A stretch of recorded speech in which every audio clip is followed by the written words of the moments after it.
Bismillahirrahmanirrahim. Assalamualaikum warahmatullahi wabarakatuh. Alhamdulillahirabbil alamin. Wassalatu wassalamu ala asrofi anbiya'i wal mursalin wa ala alihi washabbihi ajmain.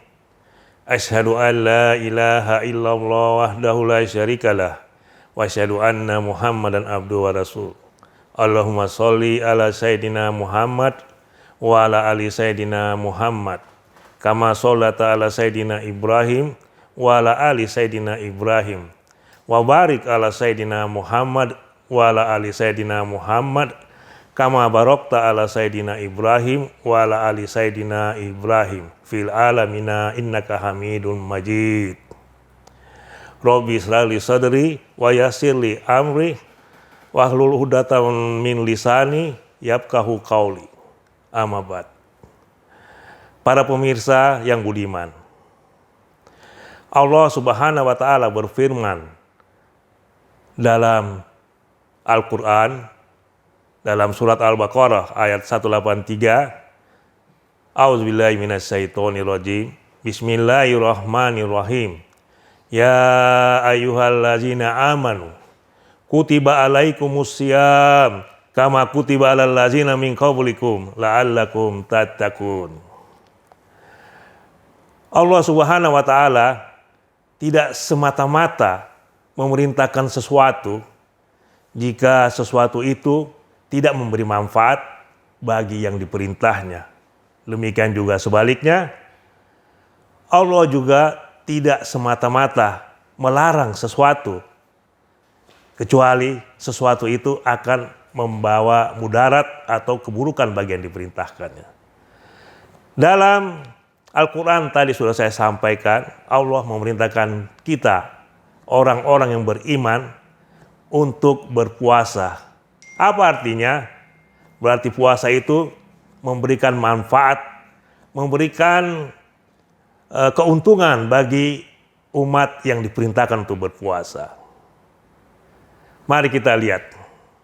Banyak sekali manfaat yang akan diberikan dengan puasa itu, tapi pada kesempatan ini saya akan mencoba untuk menjelaskan atau mengambil sedikit manfaat yang saya bisa sampaikan, yaitu manfaat sehat. Jadi puasa itu akan memberikan manfaat sehat pada orang-orang yang melaksanakannya. Badan Kesehatan Dunia, WHO, mendefinisikan sehat itu adalah suatu keadaan sehat jasmani, mental, dan sosial. Oleh karena itu, jika ketiga komponen ini tidak tercapai, berarti orang itu tidak dikatakan sehat. Sebagai contoh, walaupun seseorang sehat jasmani, tapi mentalnya tidak sehat atau sosialnya tidak sehat, niscaya dia belum digolongkan orang yang sehat. Demikian juga, andaikan orang tersebut sehat mental, sehat sosialnya, tapi jasmaninya tidak sehat, artinya dia belum termasuk orang yang sehat. Mari kita lihat, mari kita tilik, puasa mengakibatkan apa pada seseorang yang melakukan puasa. Puasa itu adalah definisi secara harfiah, adalah tidak makan minum dalam kurun waktu tertentu. Kalau kita di sini di Indonesia itu kira-kira 12 sampai 14 jam kita tidak makan, tidak minum. Oleh karena itu, dengan adanya pembatasan asupan kalori pada tubuh seseorang manusia, yaitu dengan tidak makan dan tidak minum, insya Allah tubuh kita akan terlatih, tubuh kita akan menjadi sehat. Kita lihat beberapa penelitian mengatakan jika asupan kalori kita batasi, artinya ini akan mengurangi kemungkinan zat-zat beracun yang diproduksi oleh makanan-makanan tertentu di dalam tubuh kita. Zat beracun itu kalau kita sebut dalam istilah kedokteran adalah radikal bebas. Atau dengan menahan lapar atau membatasi asupan kalori, artinya tubuh kita nanti akan memecah kalori yang tersedia. Kalori pertama berasal dari karbohidrat yang kita dalam tubuh disimpan di dalam hati. Nah, dalam tahap pertama karbohidrat yang dipecah. Setelah itu tahap berikutnya lemak yang akan dipecah. Itu akan menyebabkan kolesterol kita rendah, asam lemak tidak jenuh kita rendah. Akibatnya ini akan mengontrol keadaan kondisi badan kita, di mana berat badan bisa turun secara normal, tekanan darah bisa teratur jadi normal bagi orang-orang yang hipertensi, dan kadar kolesterol akan rendah di dalam badan. Jika kadar kolesterol rendah dalam darah kita, akibatnya apa? Penyempitan pembuluh darah akan berkurang kemungkinan resikonya. Artinya apa? Kalau penyempitan pembuluh darah berkurang resikonya, artinya kemungkinan serangan jantung lebih rendah. Ya, saya katakan lebih rendah karena penyempitan itu sebenarnya sudah bermula sejak awal kita mulai mengkonsumsi makanan-makanan yang tidak terkendali. Kalau penyempitan pembuluh darah rendah, artinya serangan jantung lebih rendah. Kalau kolesterol rendah, artinya kita insya Allah tekanan darah kita akan turun. Bagaimana pengaruhnya terhadap otak? Ya, dengan membatasi asupan kalori, tubuh kita akan menghasilkan atau memproduksi suatu faktor yang disebut BDNF,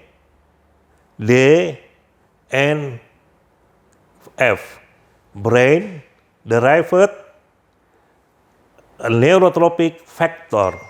Ya, itu suatu faktor dalam darah kita, dalam tubuh kita yang akan mengatur fungsi otak kita, karena dia berfungsi untuk merangsang sel-sel saraf. Dengan dirangsang sel-sel saraf dalam tubuh kita, insya Allah kita akan berpikir lebih kreatif, kita akan lebih jernih berpikirnya, dan insya Allah kita menjadi orang yang cerdas. Kita lihat saja, sejarah membuktikan bahwa orang-orang cerdas di dalam Islam banyak melakukan kesuksesan pada bulan puasa. Contohnya, kita memenangkan sejarah menunjukkan bahwa Islam memenangkan peperangan, dan salah satu peperangan yang terbesar adalah perang Badar, itu dilakukan saat bulan puasa. Jadi itu salah satu contoh menimbulkan kreativitas yang luar biasa. Demikian juga Al-Fatih menundukkan Konstantinopel, kerajaan Romawi yang dulu sangat besar pada saat itu, dalam keadaan bulan Ramadan, dalam keadaan berpuasa. Ya, itulah salah satu yang menandakan bahwa dengan puasa kita akan bisa berpikir lebih jernih, bisa berpikir lebih kreatif. Bagaimana pengaruhnya terhadap kesehatan mental kita?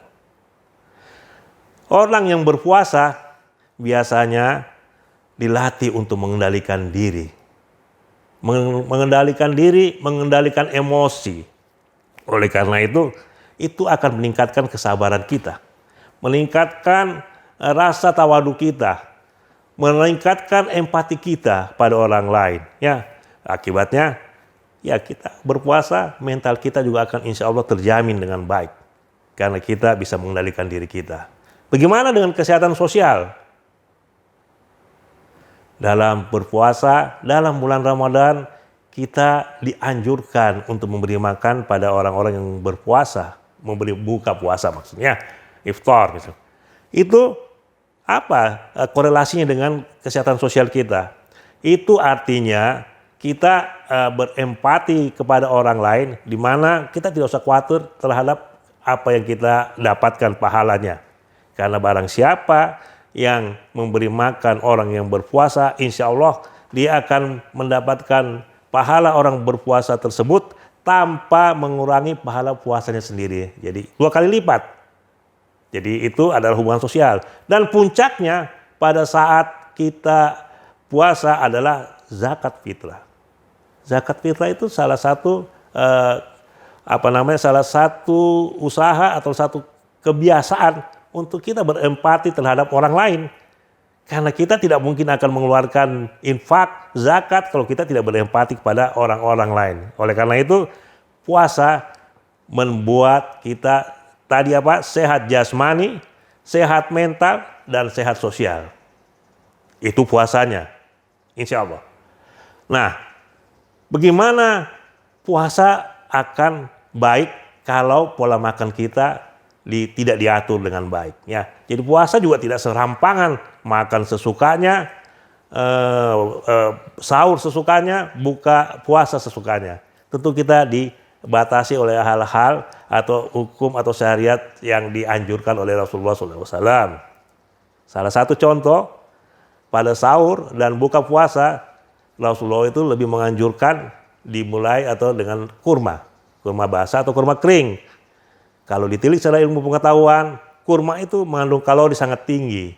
Volumenya kecil, tapi kalorinya sangat tinggi. Nah, itu yang dibutuhkan. Bukan volume besar, tapi kalorinya tidak ada. Mengandung hal-hal yang tidak baik yang menghasilkan tadi radikal bebas, ya, insya Allah. Ya. Nah, mari kita lihat apa yang bisa mengatur kita untuk pola makan kita. Dalam surat Abasa, itu pada ayat 25, falyanduril insanu ila to'ami. Allah itu memerintahkan kita, maka hai manusia, perhatikanlah makananmu. Ya, kita memang disuruh perhatikan makanan, bukan sembarangan makan, ya.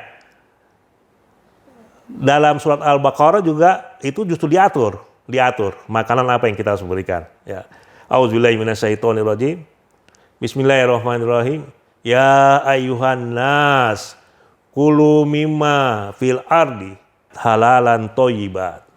Jadi manusia diperintahkan makan apa saja yang ada di bumi ini, yang halal maupun yang thayyib. Jadi harus mengandung dua unsur ini, halal dan thayyib. Pada surat Abasa tadi, kita harus memperhatikan makanan kita. Makanan yang diperhatikan yang halal dan yang thayyib. Karena kenapa harus diperhatikan dua-duanya? Kalau hanya memenuhi satu unsur dan unsur lain tidak terpenuhi, halal tapi tidak thayyib, tentu berbahaya pada tubuh kita, ya. Thayyib tapi tidak halal, pasti itu tidak diperkenankan oleh agama kita. Jadi kita harus perhatikan halal dan thayyib. Oleh karena itu kita lihat halal, kita sudah tahu, sudah banyak yang dalam ayat-ayat Al-Quran mengatakan mana yang halal, mana yang tidak, itu jelas. Yang thayyib yang kadang-kadang kita bingung, ya. Kadang-kadang thayyib untuk seseorang belum tentu thayyib untuk saya. Thayyib untuk orang banyak belum tentu thayyib untuk saya. Kalau halal, ya pasti. Kalau kita sesama Islam, halal untuk dia, halal untuk kita. Haram untuk dia, haram untuk kita. Tapi thayyib ini agak susah, ya. Oleh karena itu, kita harus memperhatikan unsur-unsurnya.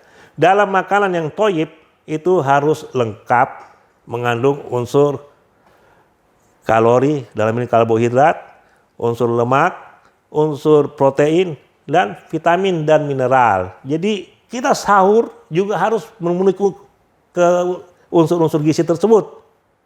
Kalau tidak, kita tidak akan pernah memenuhi efek dari puasa tersebut tadi yang menyehatkan. Demikian juga waktu kita buka, tetap harus memenuhi unsur-unsur tersebut.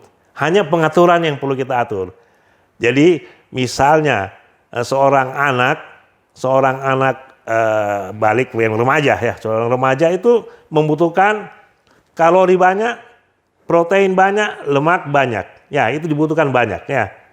Walaupun perbandingan yang kita harus tahu itu 60% kalori, 30% lemak, 20% protein, dan sisanya itu kita asupan mineral dan gizi, mineral dan vitamin. Seorang anak itu masih membutuhkan ketiga-tiganya dalam keadaan seimbang. Tapi bagi seorang yang sudah dewasa, itu kita harus atur. Jangan kita balik, nanti lemak kebanyakan, protein kebanyakan, nah itu menyebabkan tidak sehat. Karena itu kan menghasilkan tadi zat-zat radikal bebas dalam tubuh, zat-zat yang beracun. Oleh karena itu, kalau kita lihat secara garis besar, ternyata perintah puasa oleh Allah Subhanahu wa taala dalam surat Al-Baqarah tadi membuat kita lebih menjadi orang yang sehat.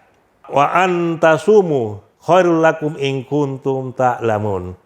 Sesungguhnya di dalam puasa orang puasa lebih baik yang ada sesuatu yang baik yang tidak pernah Anda atau kamu pikirkan.